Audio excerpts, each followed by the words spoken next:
What is the number one thing you're hearing on the campaign trail?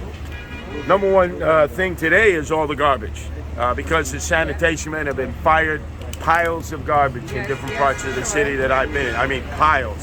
And the rats, they're normally out at night, they're nocturnal.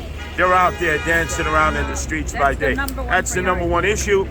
We're probably going to start feeling the effects now of less cops, less firefighters. Right. You consider yourself a communicator?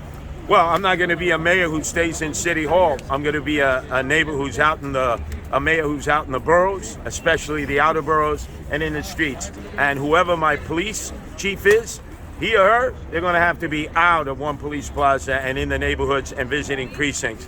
I'm not letting them stay in one police plaza, and none of my aides or I are going to stay in City Hall. And liaisons. Are you going to have liaisons for each religion, each community, so you know what's going on also? Boots on the ground? Yeah, I'm going to have real liaisons.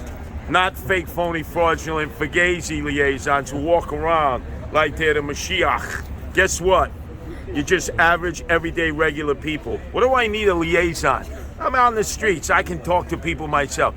Politicians who need liaisons because they're afraid to talk to people in the street, because for every one person who praises you, there's another person who gives you mishigash. And that's what politicians need more of from the people, mishigash. So how are you going to keep people happy then? The way you keep people happy is you do the simple things. Pick up the garbage, paint over the graffiti, fill in the potholes, pave the roads. Start with that. Then people will say, wow, maybe he can deliver as mayor. Then you go after the more intricate and complicated problems. The first thing I do on January 2nd, if the people of New York City elect me, is roll back all these mandates. Hire all these essential workers, the firefighters, the cops, the sanitation workers, the healthcare workers and teachers, give them all their back pay, and then have a special parade for all of them to the Canyon of Heroes, because we've added insult to injury by firing them, and also all the volunteers who were snubbed during that first parade. Now, we were asked to march, but we're not the only volunteer group in New York, the Guardian Angels. Here in this Orthodox community, you have Hatzolah, Shamrim, Shmira. They do a great job, and they were risking their lives during the pandemic and the lockdown. I want everyone who was in the streets helping people to be recognized the second time around. Two more questions. Obviously, there's a lot of Democratic voters.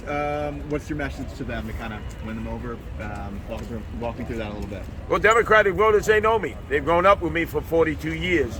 And I'm the one Republican who can go into neighborhoods where the only Republican they've ever seen is Abraham Lincoln on a $5 bill. And people know me. They've talked with me before. And I think they understand that I'm there for them. Whereas Eric Adams, of late, he's been up in the suites. I'm in the streets, the subways, and the places that the peeps are. Look, we're going to be running into hard times. The mayor, de Blasio, has single-handedly destroyed this city. He's announced now he wants to be governor. Is that chutzpah? Is that huevos or what?